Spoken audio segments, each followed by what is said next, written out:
What's up, niggas?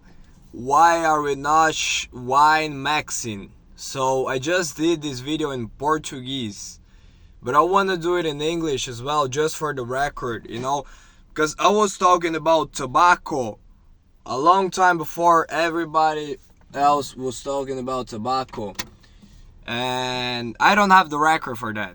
I smoke this, which is like corn straw and tobacco.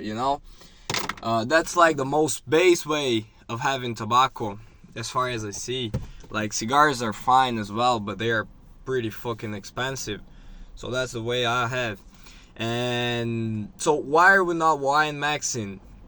I was talking with a friend of mine about that, and he said to me, like, bro, that's unspoken.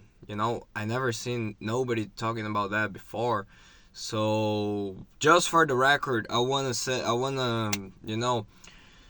to y'all my theories and why we should wine and beer max. Despite what the fucking government says. They tell you tobacco is bad for your health. They said, oh, you need a driver license to drive. It's so fucking hard to change gears that you need a fucking course. And you need like permission from the government, which is outrageous. And so, alright, I'm gonna contextualize here. I live here in this van. I live in a van. I live the van life, niggas. So, and well, I'm living here for 2 months. 2 months without showering. 2 months without brushing my teeth. Basically living 2 months in a van. I'm working 15 hours a day from 5 to 8, and well, so, and I live in Ireland, by the way. So lately it's been super cold here, and I've been feeling really cold. So I was thinking about, I always try to think about, like, okay, how people did that traditionally, and how people, like, could be able to handle the cold and all the problems, but the cold in specific in this case. And well, as far as I see, like, people drink, if you see like the Saint Bernard dog, I don't know if that's the name, the Saint Bernard from Switzerland, those fucking big fluffy dogs, they always have like a vodka or something, like a spirit barrel in their necks, so when they rescue people they can drink and feel warmer. And that's what I thought, like, all right, so maybe I should be like whiskey maxing or something, like just for the crack, like having some whiskey or spirit every day before going to bed. But the way I think is, like, all right, I see that as a supplement, as a kind of a supplement, because I'm not getting those fucking gay supplements, like, oh, I'm not getting like fucking creatine, bro. I'm getting the real shit. I'm getting cocaine, nigga. I'm getting spirits, I'm getting alcohol, I'm getting tobacco, I'm getting coffee. If I need to work more, I'm gonna get coffee. I'm not gonna get like fucking Ritalin like a fucking faggot. So, and here's the thing. And then I was starting to research, like, how should I use these spirit drinks, or in a healthy way, to not get addicted as well, to not change my behavior, to not become an addiction. I think the word in Portuguese is better, like a vício, que volta ao início, that something that comes back, like a vicious behavior.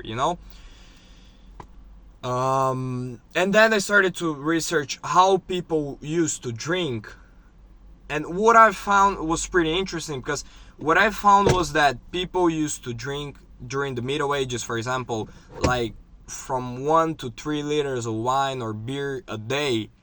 And that feels like a lot if you think about it, like, it is a lot.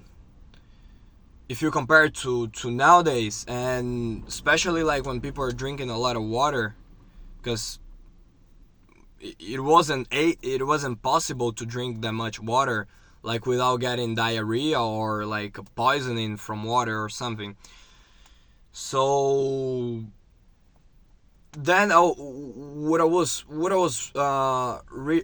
realized was that is like the most based, the most traditional way of you know treating your water, basically. Because if you think about it, it wasn't possible to drink water back then because it was too dirty, and everybody that tried to store water knows that if you store water, like pure water from a river or from like a waterfall or something, it's gonna be limey just in some days. Like probably in 5 days it's gonna be limey. But that's the thing, I see that as just the same way as it's raw milk, for example. They say like, oh, raw milk is so dangerous. Raw milk, oh, we should pasteurize raw milk. And they are fucking pasteurizing your water, bro. That's the same thing, They put fucking chlorine, they put fucking fluoride here. They put, like all those shady fucking, chemicals in there. And you're still drinking. You're drinking that milk. That milk, that food.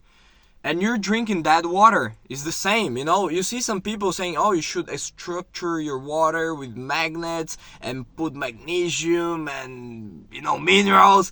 But fuck that shit. You're playing God, bro. Like, you cannot create water as it is in nature. You're just trying to do like improvising, And it's never gonna be the same because you're not playing with nature, like together. You're playing like you're trying to manipulate nature, which is not possible.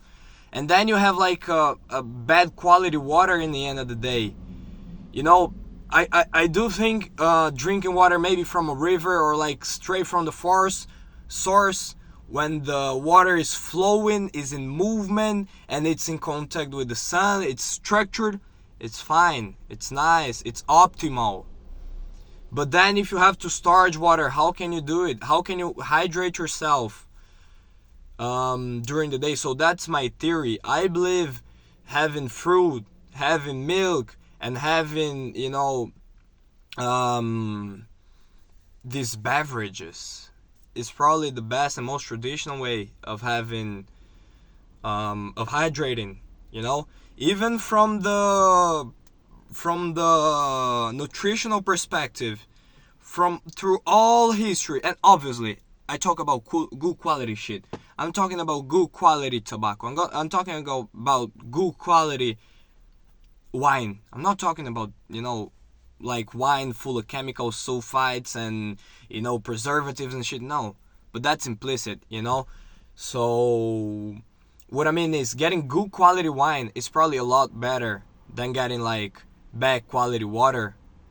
That's just what I'm saying.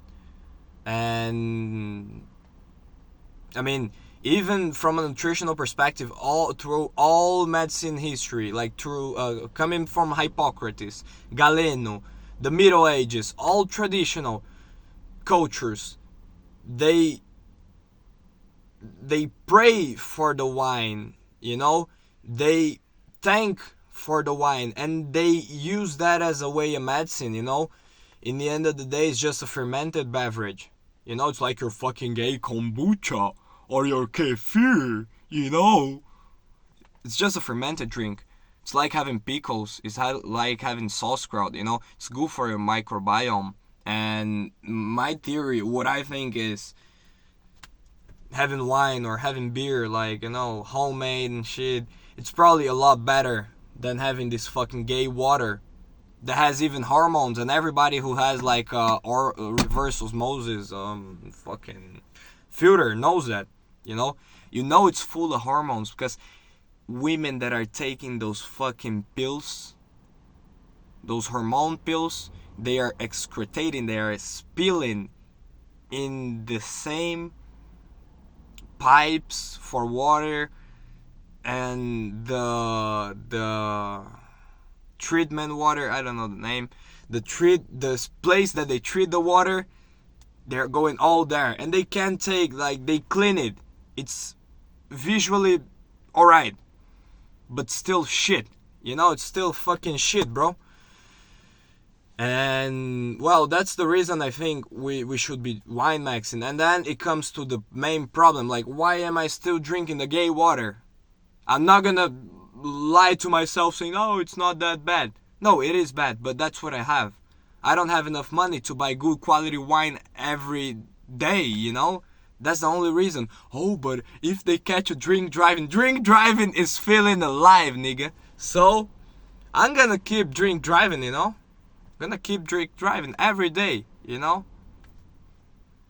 And it is what it is, you know? They can imprison my body, they can kill my body, but they cannot take my soul, you know? That's all I have. And that's all I pray for, you know? So, yeah, I think that's it. I just wanted to say that, unfortunately, I don't think I'm able to explain as well as I say in Portuguese, in English, but keeps the record in English as well. So that's it. See y'all in the next video, and subscribe to the channel.